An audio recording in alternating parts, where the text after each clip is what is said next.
People with autism lack theory of mind. So the idea that someone else could be thinking something that, or thinking, the idea that someone else could be thinking, and even if they are thinking that they're thinking something different to me, how is it? What is wrong with people? In other words, you don't have the ability to read risk very well, because risk is about foreseeing consequences, and you can't foresee consequences that are outside of your ability to imagine. And if you don't understand that, or if you don't talk with other people, and so therefore learn what other people see through people's stories, this is what happened to me on the weekend. I now realize that people learn vicariously through other people's mistakes on a weekend. So you all sort of share the mistakes like an insurance policy. But people like myself sort of, oh yes, I will make every possible mistake you can ask for. Even things like why should I obey the speed limit? I'm clearly a better driver than everybody else. Now it was explained to me that it's not about you, because yes, you do have these unusual abilities and it does make you a better driver on your own. But it doesn't mean that other people are as good, and even if they were, that they can predict what you're going to do. And so those boundaries are there not just to keep them safe, but to keep you safe from them. So that had to be explained to me. And then I was about 28, 27. I get it now. That's all it took in terms of preventing someone from doing something. If someone understands why it's wrong, then by force establishing that you can't do it, if they're going to do it anyway, is a good thing. In the case with people with autism, they might not even know that they're doing the wrong thing, but as soon as they understand, then they just stop doing it, for example. Now, that's not everybody. Of course, it could be a mix of both as well.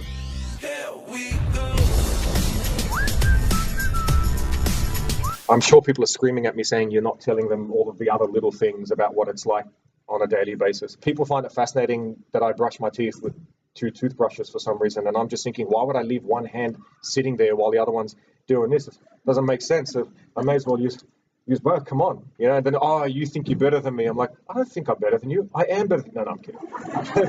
that's just a bunch of losers. So I do, but I wondered for you, how helpful was it to have that diagnosis? Yes. It seems like for some it would be quite helpful. Beautiful question. Oh, absolutely. Yeah. Imagine you live your whole life in Greece and like, why is no one understanding me? What's wrong with these people? And then also, by the way, because you're actually English and you went to an English school. That makes sense. Okay, great. Hi everybody. I went to an English school. That's why I can't speak Greek. And then they're like, okay, you at English? Okay, no problem. And then everyone's fine. Actually, I did go to Greece and that did happen to me. Hence the example. It was a relief to know that there was a reason that this was happening, and it wasn't the reason I thought it was, which was that I was some sort of moron. And that's why the book is called The Retarded Genius.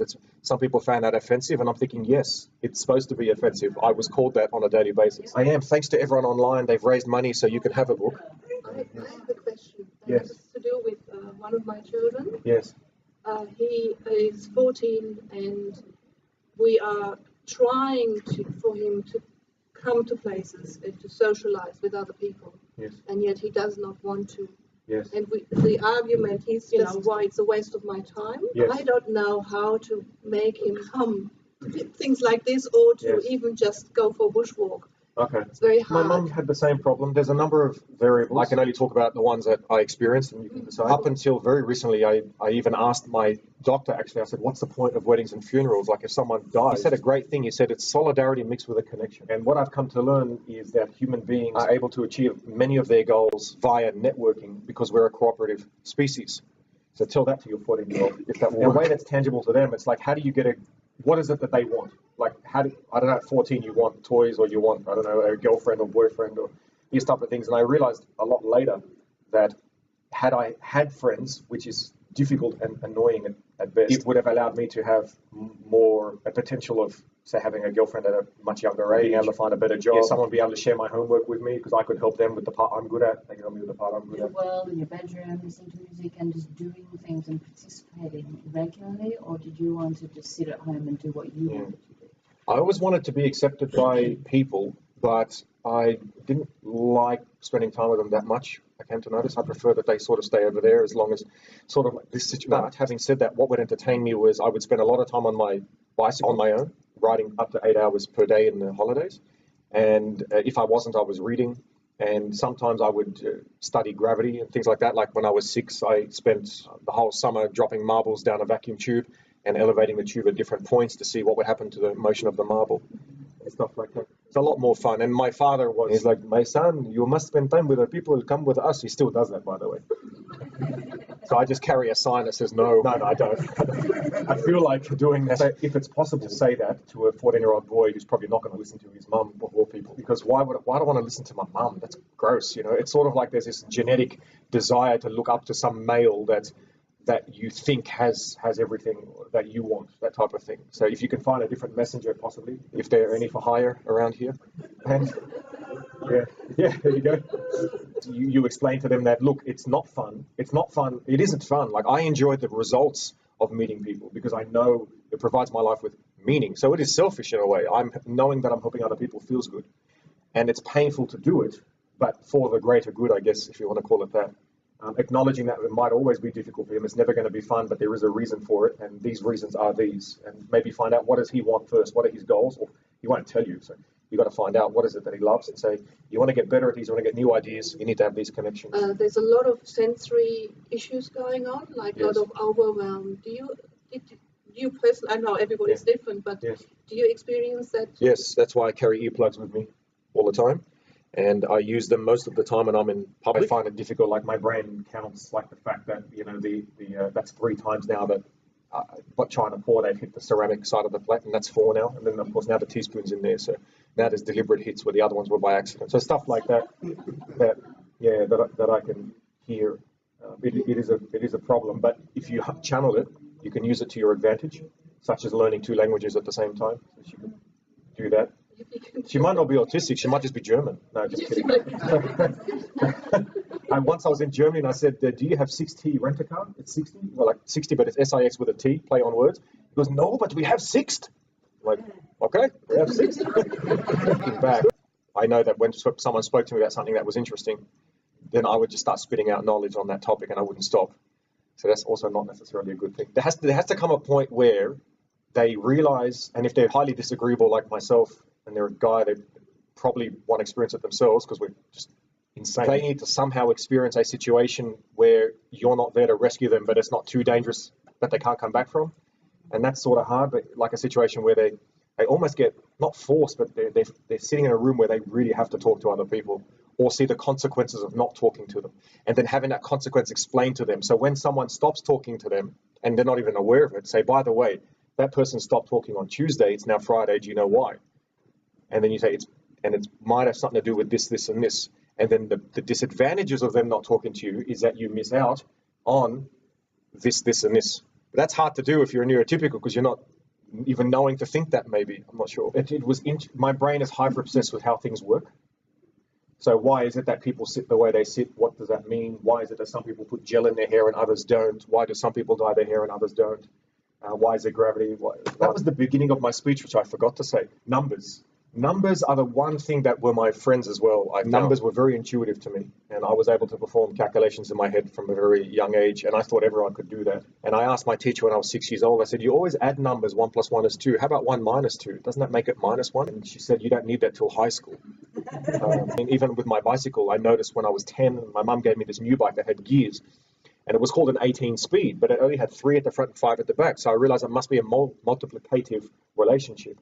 And I started to twiddle that and figure out how many factors there were of 18, and one of them was 9, which was the square of 3, and 3 was a prime number, that type of thing. So anything that involves maths. I'm much better at maths and love maths much more than physics, even I'm doing physics. So there you go. Good question. The suicidal desire has never gone away. I face that every day. And I just think to myself, well, each year seems to go by faster, so it's happening anyway. Let's see how many people I can take down with me. There is almost not a night that I don't go home and sort of wish that I wasn't alive. And it's not okay that we think that, but I'm not a bad person for having those thoughts. I understand why they're there. If you have 20, 25 years of that type of abuse, you're not going to want to be around. And so part of me still screams at me, my younger self from inside, that says, let's just end this. But I've learned to remember that it shall pass, and it passes every day. One of the things that I do have PTSD with traumatic memories is, unfortunately, the savantism makes it worse, where my younger self can talk to me and I can talk to him very, very easily. And so the pain that he feels can hit me as if it just occurred, the event just occurred. Sometimes I forget that I'm here and I go back to the past. In fact, the first medication I took that I was prescribed were antipsychotics when I was in my early 20s. And that was the first time I could tell the difference between the past, present, and future. Before that, I couldn't tell the difference. Yeah, and so I wouldn't understand when someone said, "Oh, that happened in the past." I'm like, "What does that mean?" Good question. Good question. You guys make my speech better. This is great. Thank you. I'm going to write these all down for next time. I've thought about this a lot, as you can imagine, and my answer has changed all the time. So this answer is temporary, but I don't think I would change it, which is might be an unusual response. But if I had changed it, I would not have the desire to travel to Bega and talk to others who perhaps could have the life I might not have had. That's sort of a cop-out. But if I could, let's assume it was another person just like me entering, what would I say to them? Okay, good one. I would say to them that people will misunderstand you and they will form a conclusion, but there are multiple conclusions that can be formed, and theirs is just one. And they're probably not that invested in you to really think about it deeply enough to know that they're probably wrong on that one.